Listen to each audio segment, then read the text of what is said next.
Chapter 331. May paparating kay Grid na isang arrow, papunta sa target range sa ulo niya. Tinamaan ito, at tumalsik ito sa pagkakatama sa kanyang ulo, at natanggal ang kanyang helmet. Napalingon nito sa taas, at may paparating ulit na maraming arrow, at sinasabi nito na itong lintik na target na to. William Tell ba siya? Bumagsak na ito na parang isang bagyo. Sa isip-isip ni Grid na lintik naman. Magpo-focus sana siya sa depensa habang hinahanap kung saan siya nagtatago. Pero isa siyang archer na may kakayahang magpakawala ng mabilis na sunod-sunod na tira sa malayo at mag-snipe.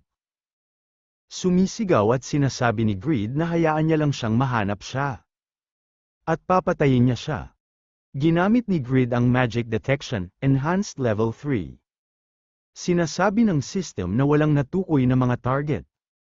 Sumisigaw at sinasabi ni Grid na walang kwentang magic na ito.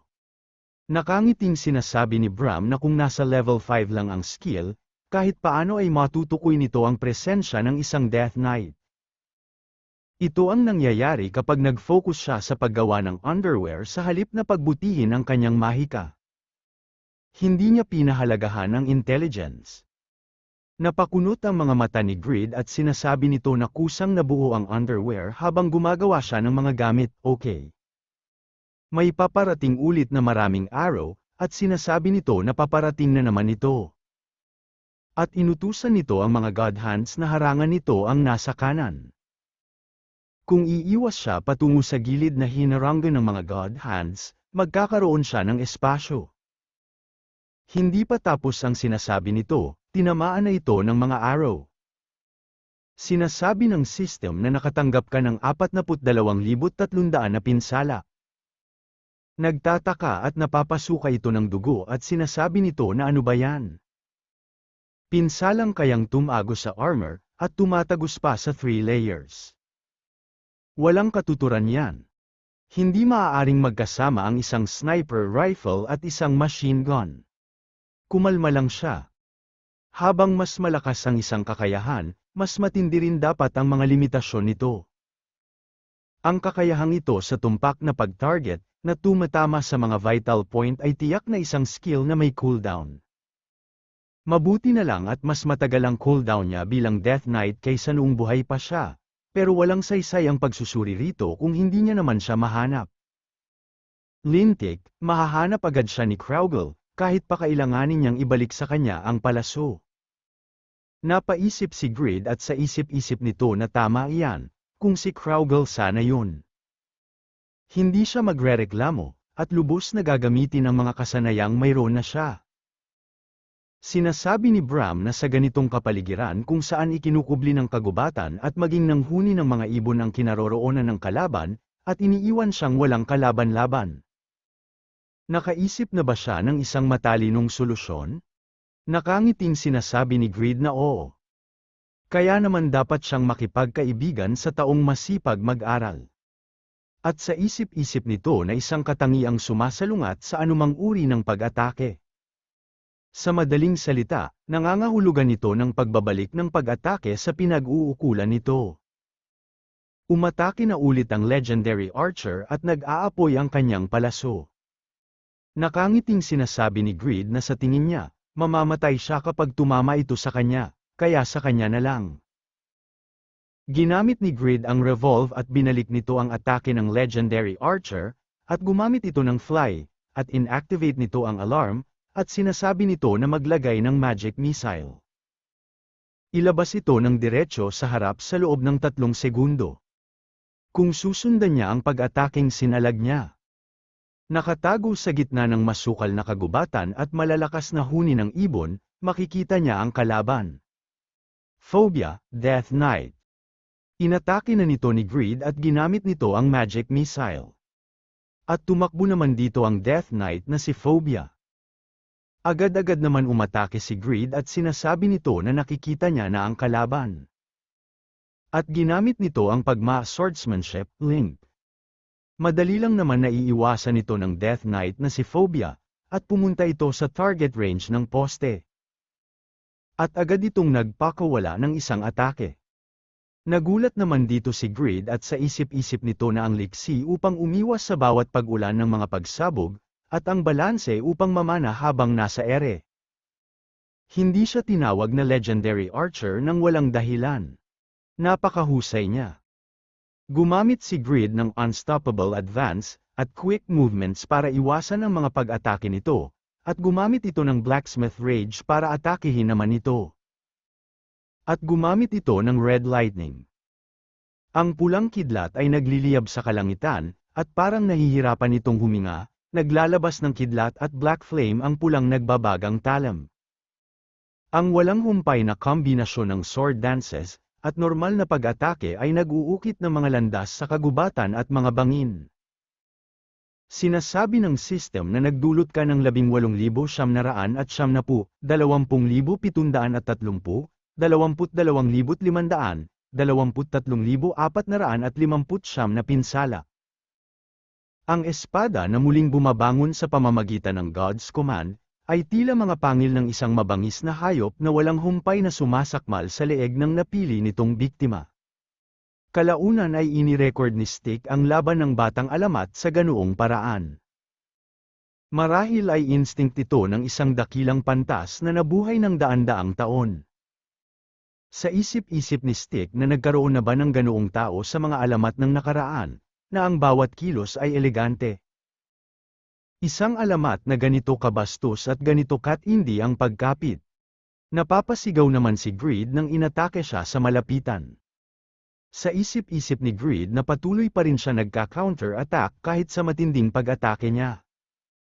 Malaki ang pinsala sa close range na ito. Sandali lang. Gamitin ang lahat ng kaya niya, kabilang ang mga potion, Doran's ring, at Tiamat's belt. Hanggang sa kumilos ang kanyang alas. May lumabas at sinasabi nito na napakasamang pagtrato. Ito pala si Iarot at sinasabi nito na sa susunod na ipatawag niya itong si Iarot, maghanda siya ng isang masiglang kalaban sa halip na ang mga lumang butong ito. Umatake na si Iarot at ginamit nito ang Supreme Sword. Sinubukan pang harangan ito ni Phobia, kaso wala ito nagawa at tinamaan na ito, at napapasigaw na lang. Sinasabi ng maliit na fairy na isa siyang Death Knight, pero isa pa rin siyang alamat mula sa nakaraang henerasyon. Hindi siya dapat maging mahinang kalaban. Kahit pa natagpuan siya ng isa pang immortal, katapusan na sana nila yon. Nagulat naman dito si Bram at sa isip-isip nito na ang lakas niya. Hindi niya na maaaring ituring na isang hamak na bata lamang ang sinumang nakalikha at nakakuha ng kontrol sa isang banal na espada. Hindi magtatagal, maaabot niya ang antas ng mga naunang alamat at magkakaroon pa ng sapat na lakas upang maging banta sa mga dakilang demonyo. Matapos maging Hero King, kaya pa niyang abutin ang 7 masasamang santo. Sinasabi ng system na natalo mo ang Death Knight na si Phobia, ang tagapagbantay ng ika-65 na isla. Na-purified na ang ika-65 na isla. Nakuha mo ang Elf's Bow Thimble na gawa ni Pagma at World Trees Necklace. Tumaas ng isa ang iyong antas bilang gantimpala sa pag-purification. Napakunot ng mga mata si Grid at sinasabi nito na nagrereklamo pa rin siya kahit na napagsilbihan na ng pagkain. Siguro ay siya na lang ang ipapatawag niya sa halip na si Noe para sa susunod na mabigat na trabaho. Ginamit ni Grid ang appraisal. Elf's Bow Thimble, made by Pagma. Grade, Legendary. Attack speed minus 20% kapag ginamit ang bow. Dudoble ang epekto para sa mga elf. Ang normal attacks o skill attacks ay maaaring palitan sa targeting mode. Cooldown, 3 minuto, ang cooldown ay hinati sa 2 para sa mga elf. Isang bow thimble na ginawa para sa Death Knight na si Phobia na gawa ni Pagma, ang legendary blacksmith na nakipagkontrata kay Ball, ito ay idinisenyo upang umangkop sa pangangatawan ni Phobia, na ipinanganak sa pagitan ng tao at duwende. World Trees Necklace. Grade, Legendary. Strength at Agility plus 20% sa teritoryo ng mga elf. Mana Recovery Speed plus 150% sa teritoryo ng mga elf. Ang bilis ng paggalaw ay pinararami ng 1.2 beses sa teritoryo ng mga elf. Isang Regalong ibinigay kay Phobia ng kaysa isa niyang kaibigan, ang World Tree, noong siya ay isa pang nag-iisang taong itinakwil at hindi tinanggap ng mga tao o ng mga elf, bago pa man siya naging isang alamat. Sinasabi ni Grid na anyway, napakaganda ng bawat reward. Natutuwa talaga siya na nauna siyang makuha ang mga yon. May nagsalita at sinasabi nito na Grid, nagpakapagod siya. Tinatanong ni Grid na kung bakit siya naparito, Stick. Diretso na siya sa huling isla. Sinasabi ni Stick na agad-agad, Teka. Maaaring may intelligence ang walang talong si Haring Madra, kaya kailangan niyang mag-ingat. Nagtataka naman dito si Grid at sinasabi nito na posible bang magkaroon ng intelligence ang isang Death Knight? Sinasabi ni Stick na ang matinding sama ng loob ng isang bangkay mula noong ito ay nabubuhay pa ay maaaring maging pinagmumulan ng intelligence. Sinasabi ni Grid na narinig niyang hindi kailanman natalo si Madra noong nabubuhay pa siya. Magkakaroon kaya talaga siya ng ganoon katinding sama ng loob? Sinasabi ni Bram na makinig siya sa sasabihin ng elf na yon hanggang sa huli. Talagang kakilakilabot ang kanyang kamatayan.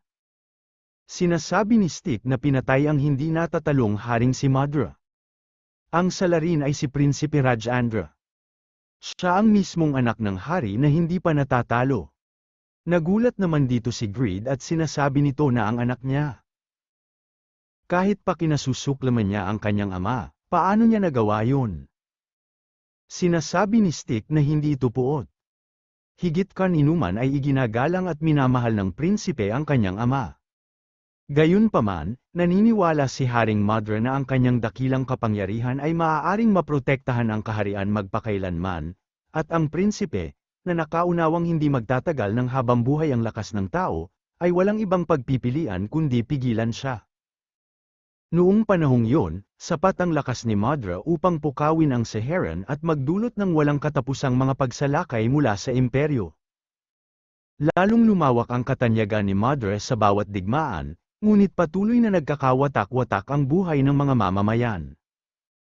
Nag-alala ang prinsipe sa kung ano ang mangyayari pagkatapos ng kamatayan ni Madra, at nakiusap sa kanya na itigil ang mga digmaan at humanap ng kapayapaan. Ngunit kinamuhian ni Madra ang kanyang anak na walang ambisyon at palagi siyang ipinagwawalang bahala. At ang matigas na ulo na hari ay naging isang maputing buhok na matanda, pagkatapos ng mga taon ng walang katapusang digmaan, hindi na maaaring baliwalain ng prinsipe ang mga daing ng mga mamamayang nangangamba sa pagkawasak ng kaharian. Nakiusap sila na ilagay ang ulo ni Haring Madra sa imperyo. Inalok ni Prinsipe Rajandra ang ulo ni Madra at ang kaharian sa imperyo upang protektahan ang mga mamamayan. Ipinakita ng imperyo ang ulo ni Madra sa loob ng isang buong taon at dinadaanan lang ito ng mga dumadaang mamamayan. Tunay na trahedya at walang kabuluhan ang naging wakas ng isang haring buong buhay na nagtanggol sa kanyang bayan, at kinilala bilang ang hindi natatalong hari. Kinilabutan si Grid at sa isip-isip nito na nakakaawa naman. At sa isip nito na kapwa ang pag-iisa ng haring lumaban sa imperyo ng mag-isa sa buong buhay niya, at ang pagdurusa ng kanyang mga mamamayan. Gaano man kalakas ang isang espada, hindi nito kayang protektahan ang mga tao ng mag-isa. Hindi niya dapat kalimutan kailanman na ang espada ng kahariang Overgeared ay dapat iwagayway katuwang ang mga mamamayan nito. Para magawa yon, kailangan niyang malampasan ang huling isla sa kanyang harapan. Dito sa Bayan, isang lugar ng pagpapasa ng katungkulan, sina Alex at Madra ang mga alamat na lumitaw nang walang namana kahit ano. Kung isa sa alang-alang ang kaso ni Piaro, kinakailangan ng isang pambihirang kakayahan na wala pang katulad upang maisilang ang isang alamat. Kung ikukumpara kay Alex na tanging sa impyerno lamang nagtataglay ng pambihirang lakas, at sa iba pang mga legend, malamang na mas malakas pa si Madra, na naging legend dahil hindi kailanman natalo.